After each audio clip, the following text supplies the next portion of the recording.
Boa noite para você que está aí na sua casa. Eu desejo e oro para que a palavra de Deus fale poderosamente contigo nesta noite.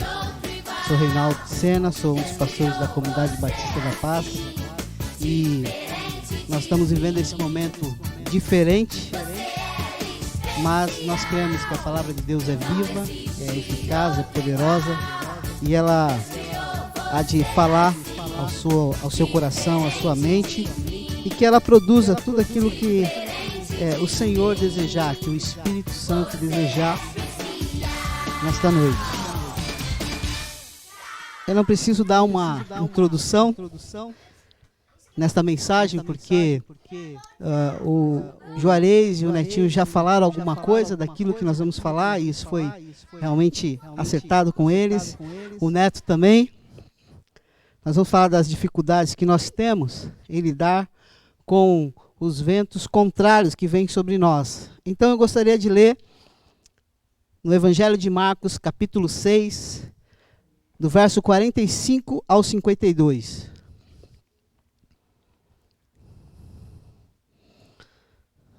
Marcos, capítulo 6, versos 45 a 52, diz assim: Logo em seguida, insistiu com os discípulos para que entrassem no barco e seguisse adiante dele para Betsaida, enquanto ele se despedia do povo. Tendo despedido, subiu a um monte para orar. Chegando à noite, o barco estava no meio do mar e Jesus encontrava-se sozinho em terra. Ele notou que os discípulos remavam com dificuldade, pois o vento soprava contra eles. Em plena madrugada, Jesus vinha na direção deles, andando sobre o mar, e já estava prestes a passar por eles. Assim que o viram, caminhando sobre as águas, logo pensaram se tratar de um fantasma, e por isso gritaram, pois todos o tinham visto e ficaram apavorados. Contudo, Jesus lhe anunciou: Tende coragem, sou eu, não tenhais medo. Então, logo subiu no barco para junto deles, e o vento se acalmou, e eles ficaram pasmos. Afinal, eles nem tinham entendido o milagre dos pães, porquanto seus corações se mantinham endurecidos. Vamos orar mais uma vez? Pai, eu quero te agradecer por essa palavra, quero te agradecer pelo teu Espírito, e sou grato por cada casa que está ouvindo esta mensagem nessa hora. Eu oro para que o Senhor entre com profundidade em cada coração e produza aquilo que o Senhor desejar em cada vida, Senhor. Abençoa as famílias que estão reunidas participando desse culto. Eu oro agradecido em nome de Jesus. Amém. As dificuldades, elas fazem parte da vida e, num contexto geral, aprende-se muito cedo sobre isso. Muito cedo as pessoas aprendem que a vida não é fácil, que as coisas são difíceis. Aqueles que aprendem tarde por uma série de fatores, sendo que o fator que mais se destaca é o fator familiar ou os fatores familiares. Esses que descobrem tarde demais, sofrem um pouco mais e, por vezes, têm dificuldade de se estabelecer como um indivíduo equilibrado, como uma pessoa que tem um norte na vida.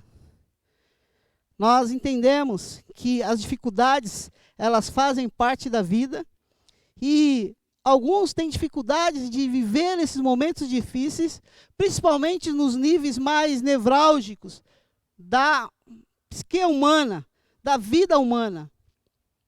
Nós temos vivido tempos assim, tempos difíceis. Agora, as lutas, elas brotam da nossa incapacidade de lidar com a vida no ambiente externo, ou seja, aquilo que ocorre ao meu redor, as circunstâncias e as pessoas. E a nossa luta, na verdade, a nossa presunção é que nós queremos, de alguma forma, controlar as circunstâncias, controlar as pessoas. E nessa luta incansável, nós lutamos, às vezes com algum êxito. Às vezes nós conseguimos controlar algumas coisas aqui, algumas coisas ali, mas a nossa fragilidade, a nossa incapacidade, ela fica exposta quando nós enfrentamos situações em que nós não temos controle algum. Como a que nós estamos vivendo no nosso país, as pessoas não têm controle, você não tem controle das coisas que estão acontecendo. E muitas vezes é nesses momentos em que fica exposto a fragilidade que eu tenho e que você tem. Alguém já disse que momentos difíceis são momentos propícios para que venha à tona aquilo que realmente nós somos, aquilo que nós realmente cremos e um pouco também do nosso caráter. Agora, a coisa fica ainda mais complicada quando nós passamos para um outro ambiente. Eu falei aqui do ambiente externo, as circunstâncias, as pessoas. Eu gostaria de falar também que existe um outro ambiente que é o ambiente interno. É um ambiente mais difícil de controlar. Aquilo que eu sinto, os sentimentos confusos, as emoções fora do lugar, as noites mal dormidas. Dentro de mim há uma série de reações e reações que são frutos desse sentimento interno, daquilo que está acontecendo dentro de mim, enquanto eu estou vivendo tudo aquilo que está acontecendo externamente. E aí, nesse ponto, parece que as coisas ficam mais confusas ainda.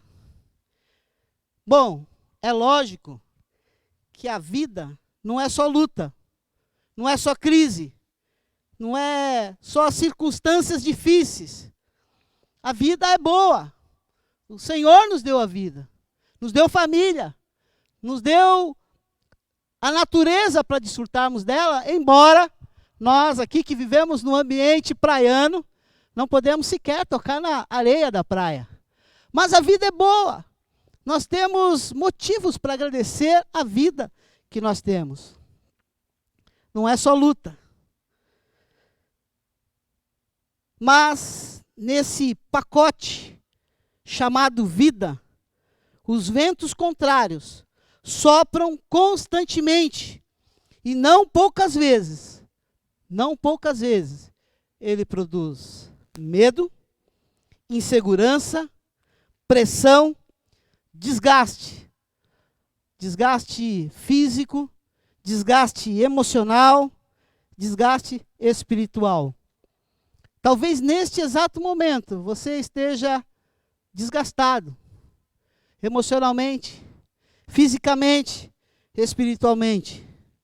A grande pergunta é, por que tem que ser assim? Por quê? Bom, a resposta que eu tenho é que é por causa do vírus. Não o vírus que te fez ficar no lugar onde você está hoje, ouvindo esta mensagem, participando desse culto de uma maneira inusitada. Mas o vírus que infectou a raça humana, o pecado, que entrou no mundo por um homem. E a palavra de Deus nos mostra isso. Romanos 5,12 diz: o pecado ingressou no mundo por meio de um homem, e pelo pecado a morte. Assim também a morte foi legada a todos os seres humanos, porquanto todos pecaram. Nós somos frutos desse vírus que entrou na raça humana. O pecado que domina, o pecado que leva o homem para um fim sem Deus. O problema é que não surgiu um homem capaz de resolver esse vírus, de solucionar esse problema. Um homem na terra aqui, um homem capaz de manipular qualquer coisa para que a solução chegasse até nós.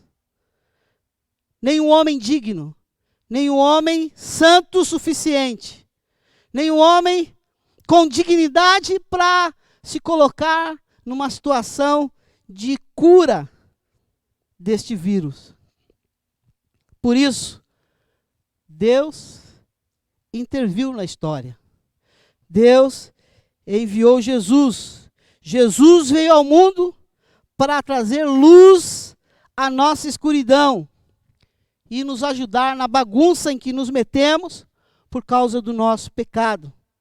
Para ajudar na bagunça que se instalou dentro do coração humano.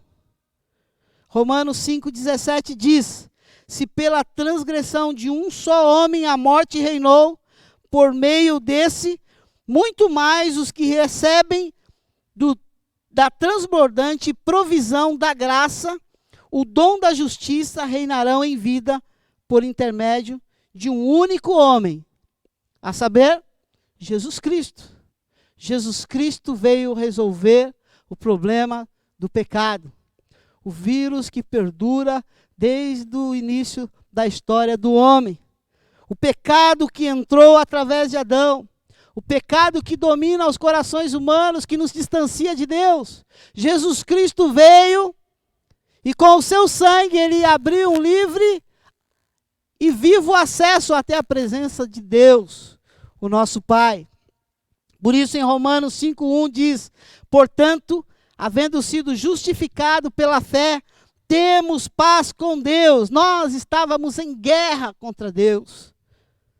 Agora, em Cristo Jesus, nós temos paz com Deus. Paulo diz: temos paz com Deus por meio do nosso Senhor Jesus Cristo. Tudo isso é fruto do amor de Deus por você e por mim.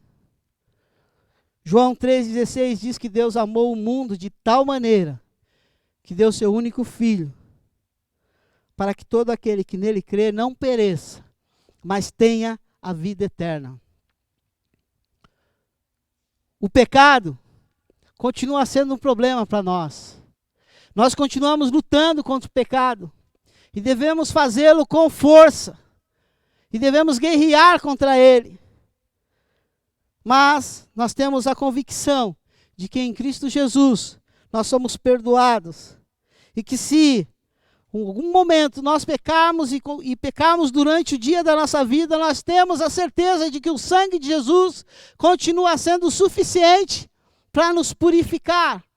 E nós não somos mais escravos do pecado. Hoje nós podemos nos posicionar, porque fomos libertos da lei do pecado sobre as nossas vidas.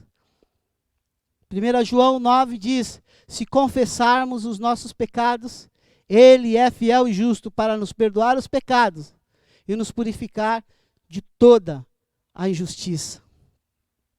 Você está entendendo aquilo que eu estou dizendo? Você entende que você é alguém que foi resgatado pelo sangue de Jesus? Que o vírus do pecado não tem mais domínio sobre a sua vida? E que se você pecar, você pode recorrer ao sangue de Jesus, se arrepender, confessar os seus pecados? Se você crê nisso, você está entendendo isso? Se manifeste aí nas redes sociais, diga amém, glória a Deus, aleluia. Já que você não está aqui, de alguma forma, coloque a sua explosão de louvor e alegria por aquilo que o Senhor fez na sua vida, por aquilo que Ele realizou por você. E esta palavra, ela não pode ser contida. Nada pode parar a palavra de Deus. Já tentaram, já se esforçaram muito para isso. Nada pode parar a igreja do Senhor Jesus. A igreja de Jesus só vai parar quando Ele voltar para levá-la para si. Mas a questão é que estamos vivendo neste mundo caído e opressivo. E sofremos as consequências dos pecados. Dos nossos próprios pecados, dos pecados dos outros. Não há como escapar disso. Não há como ficar numa bolha, como o Netinho colocou aqui na introdução, e ficar imune a isso. Não é possível. Como viver nesse mundo e como enfrentar esses ventos contrários que vêm e que vão e que chegam a toda hora. Em sua caminhada com os discípulos, Jesus não só enfrentou ventos contrários, mas também deixou claro que os discípulos também enfrentariam tais ventos. Em nenhum momento, Jesus disse que seria fácil. Certa vez, um homem disse que queria seguir a Jesus. Jesus disse: as raposas têm seus covis, as aves do céu têm ninhos, mas o Filho do Homem não tem onde reclinar a cabeça. Jesus estava dizendo que existe um preço a ser pago por ele e por aqueles que desejam de alguma maneira seguir a Jesus, andar com ele.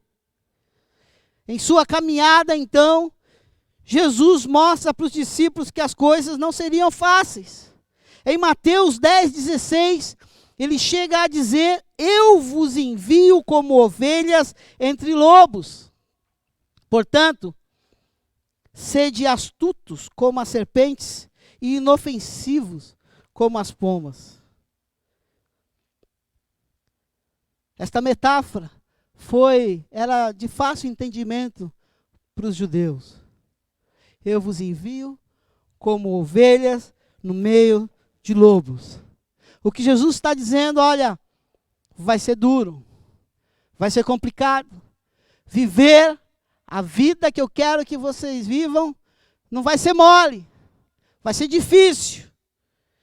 Em João 16:33 ele diz: nesse mundo sofrereis tribulações, mas tende fé e coragem, eu venci o mundo. Eu gostaria então de trazer, à luz destes princípios, algumas coisas que são importantes, talvez posturas, princípios, para que possamos enfrentar os ventos contrários quando eles vêm contra nós, no texto que nós lemos de Marcos capítulo 6. E o primeiro ponto é: tenha a percepção de que está no lugar certo. Observe que no verso 45, Jesus diz aos seus discípulos, na verdade ele insiste com eles, para que eles entrassem no barco e seguissem adiante dele para Betsaida, enquanto ele ia despedir a multidão. Jesus os colocou naquele barco e falou assim: olha, vão. O verso 45 diz que ele insistiu. Algumas versões vai dizer que ele compeliu. A ideia aqui é de forçar alguém que não queria fazer determinada coisa. Vão, entrem no barco. Vão para o outro lado, depois nós vamos nos encontrar. Jesus está forçando com eles. E lendo Marcos, talvez a gente não entenda muito o porquê disso. Mas, quando você vai para o contexto paralelo de João, você vai ver que o milagre que aconteceu antes foi o milagre da multiplicação dos pães. E havia um mover da multidão para pegar Jesus à força e colocá-lo como rei. Era aquele momento, esse é o nosso rei, aquele que nós estávamos esperando. Está lá em João 6:15. O verso 14 já nos adianta alguma coisa.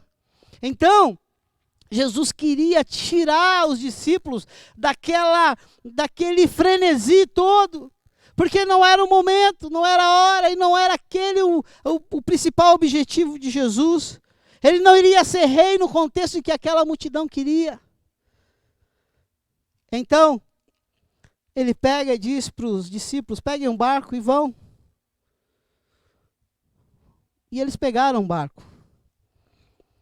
E nós sabemos o que aconteceu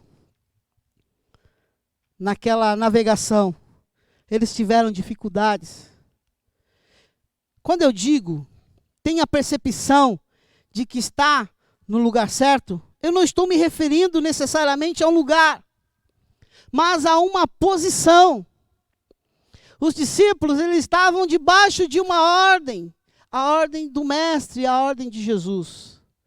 Eles não simplesmente estavam no barco, atravessando de um lado para o outro. Eles estavam em Cristo Jesus, debaixo de uma ordem, de uma autoridade. E eles obedeceram. Então, quando eu estou falando, tenha a percepção de que você está no lugar certo. É para que eu e você possamos ter a percepção de que nós estamos em Cristo. E que este é o lugar mais seguro para nós estarmos, seja em terra, seja no barco, seja em casa, trancado ou fora dele.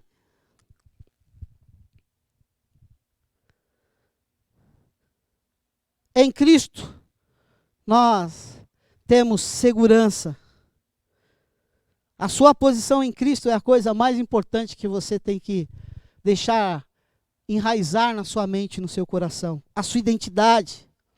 Em Romanos 8:1 diz: portanto, agora não há nenhuma condenação para os que estão em Cristo Jesus. Nenhuma condenação para os que estão em Cristo Jesus. Romanos 8:2 diz: porque a lei do Espírito da vida em Cristo Jesus te livrou da lei do pecado e da morte. A lei do Espírito da vida em Cristo Jesus livrou você e livrou a mim da lei do pecado e da morte. O salário do pecado é a morte, mas o dom gratuito de Deus é a vida eterna. Foi isso que nós recebemos de Jesus. Então, uma coisa que vai te ajudar a enfrentar os ventos contrários é você entender, ter uma percepção do lugar onde você está. Se você está em Cristo Jesus, não importa onde você esteja, é o lugar mais seguro para você estar na sua vida, na sua casa. Jesus está aí, você está em Cristo, segurança. Se você está na rua, se você tem que trabalhar, aonde você estiver, num cenário caótico ou não, num momento de paz ou de guerra, se Jesus é o teu Senhor, se você está em Cristo, você está seguro. Viva ou morra, você está seguro. Esta é a segurança que nós temos, é isso que Jesus Cristo nos oferece. Outra coisa, Ele, o próprio Jesus, intercede por você e por mim.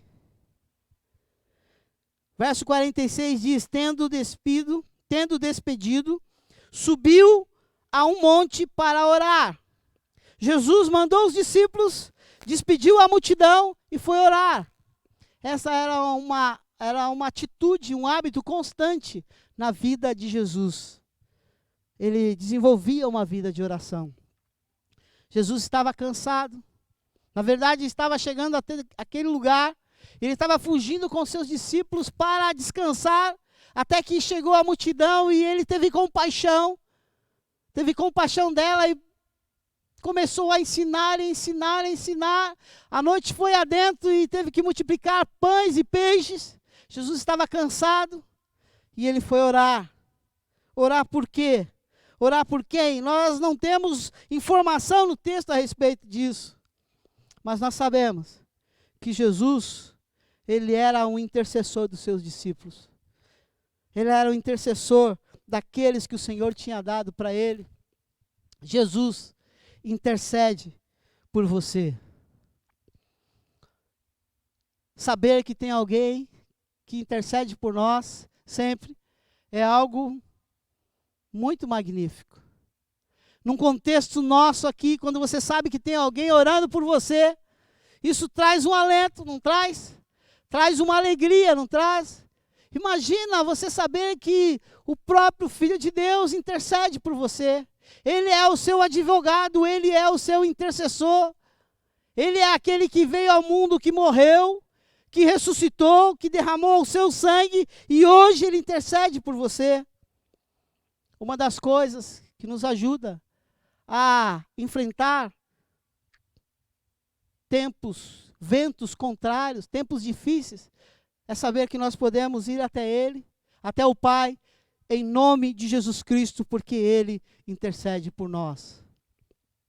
Então, quando as coisas estiverem difíceis, lembre-se disso. Quando você sentir-se pressionado pelas circunstâncias, lembre-se disso. Em Hebreus, capítulo 7, verso 25 diz: Ele é poderoso para salvar definitivamente aqueles que, por intermédio dele, achegam-se a Deus, pois vive sempre para interceder por eles. Está falando de Jesus, o sumo sacerdote, o intercessor. aquele que vive para sempre e intercede por nós. Então, o segundo ponto, para que você enfrente os ventos contrários, é você saber que existe alguém que intercede por você. E este alguém é o Filho de Deus. Terceira coisa que pode te ajudar a enfrentar os ventos contrários é que Ele, Jesus, não apenas intercede por você, mas Ele te vê. O verso 48 diz: Ele notou que os discípulos remavam com dificuldade. Ele notou que os discípulos estavam com dificuldades, pois o vento soprava contra eles. Às vezes, nós passamos situações em nossas vidas e achamos que estamos sozinhos, que ninguém está vendo.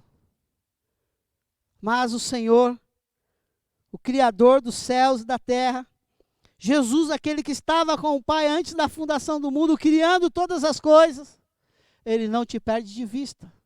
Ele sabe exatamente aonde você está. E não apenas aonde você está fisicamente, aonde você está emocionalmente, espiritualmente. Ele sabe exatamente como você está. E Ele sabia exatamente como estavam os discípulos aqui. A dificuldade dos discípulos não eram só os ventos contrários, os ventos externos. Existiam coisas dentro deles que precisavam ser também acalmadas. Nós vamos chegar lá na sequência do texto. Mas, por ora, entenda que o Senhor te vê. O Senhor está te enxergando agora, Ele está te vendo agora. Ele sabe daquilo que você precisa. Você não passa desapercebido aos olhos do Senhor. Talvez você passe desapercebido aos olhos de pessoas que estão ao seu lado. Mas o Senhor te vê. Ele enxerga você. Terceiro, então, Ele te vê.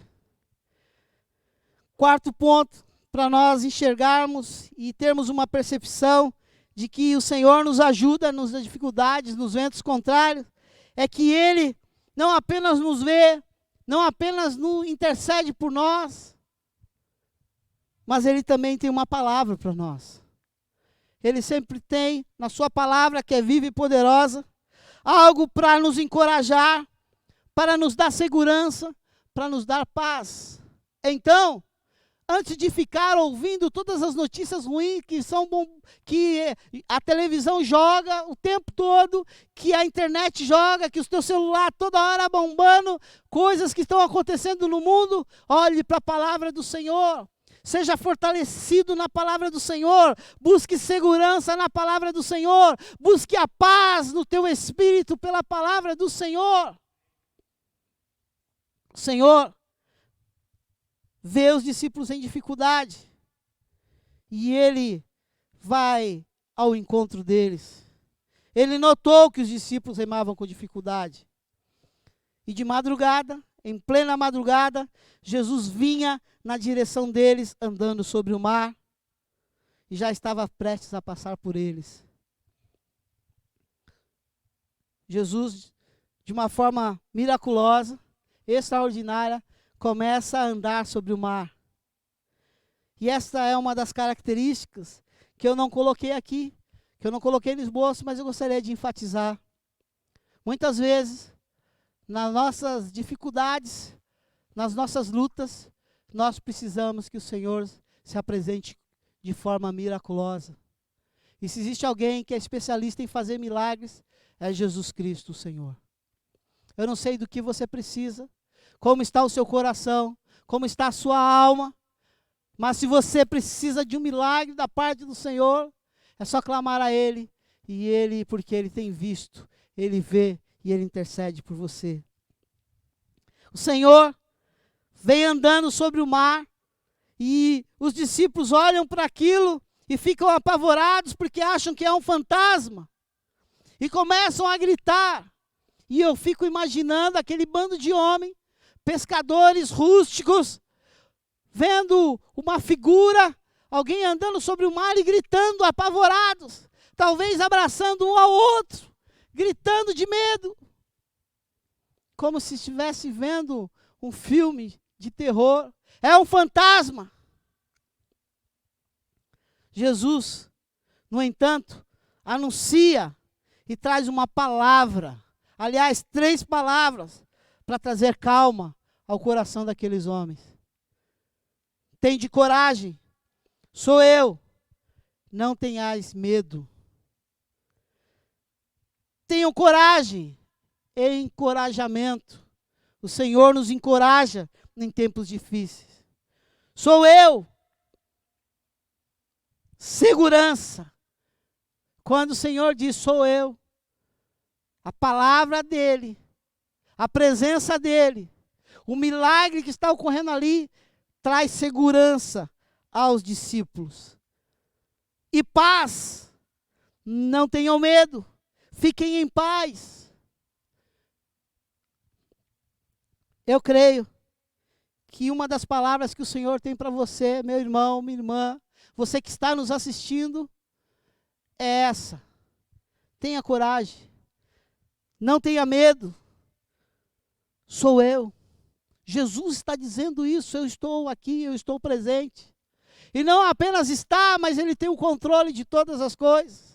Quem está falando não é um homem, é aquele que se colocou na história para resolver o problema do vírus, do pecado na vida do homem. Sou eu, diz o Senhor. Quem é Ele? Ele diz, eu sou o caminho, a verdade e a vida. Eu sou o pão que desceu do céu. Eu sou a luz do mundo.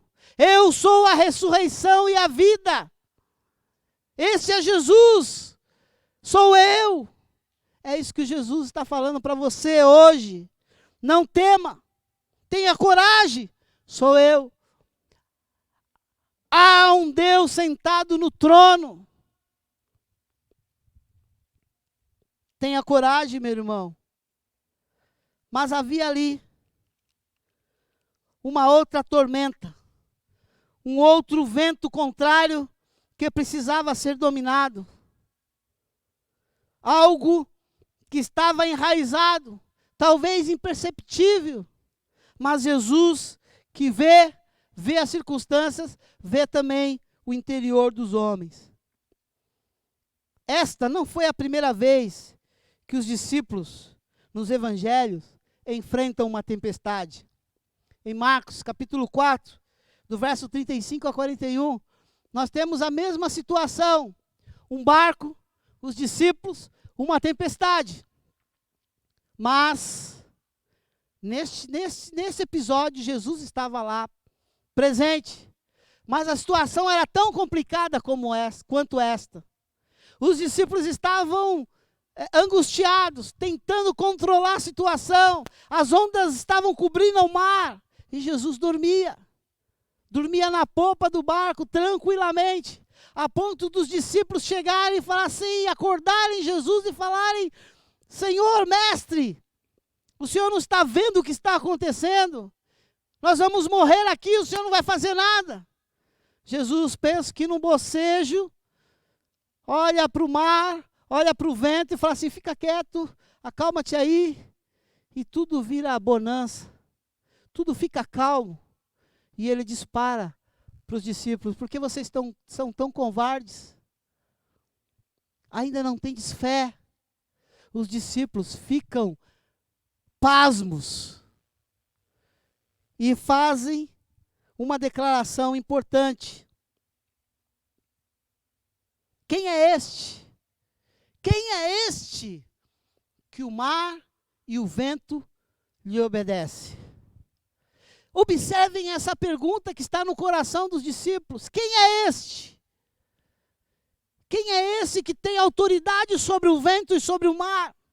Isso vai acompanhando os discípulos, parece que eles não tinham ainda a resposta. Eles já tinham visto muitos milagres.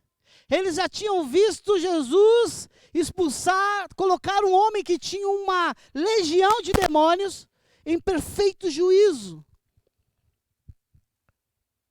E ele acalma o mar e eles ficam pasmo. E conversam entre si, quem é esse cara que a gente está seguindo aqui? Quem é este? Quem é este?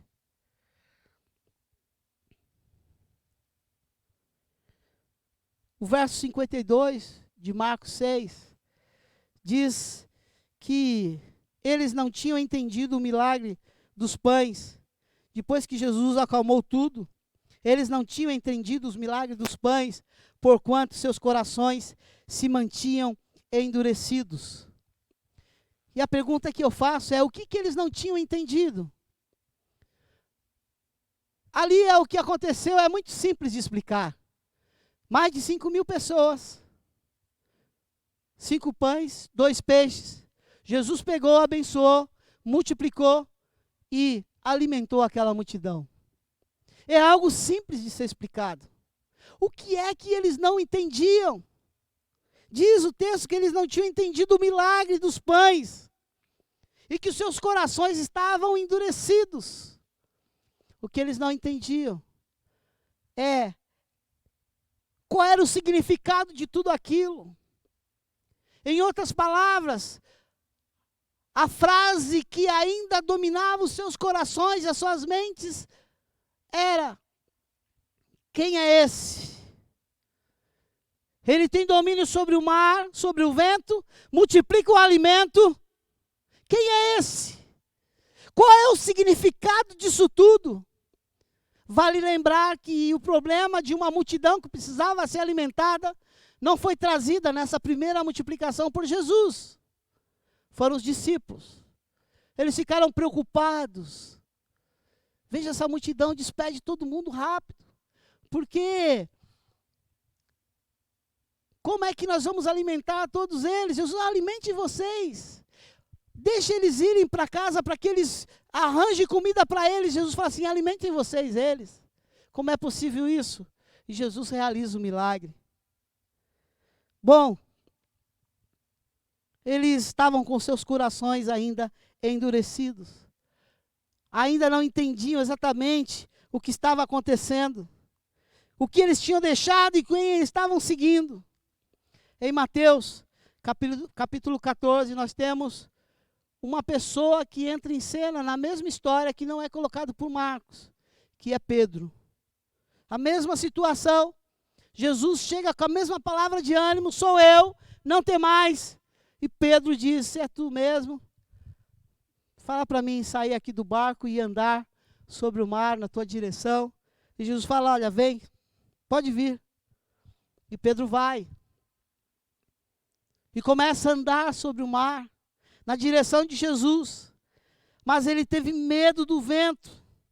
E começou a afundar. E pediu socorro para Jesus. E Jesus estendeu a sua mão. Pegou Pedro e os dois andaram sobre o mar. E foram até o barco.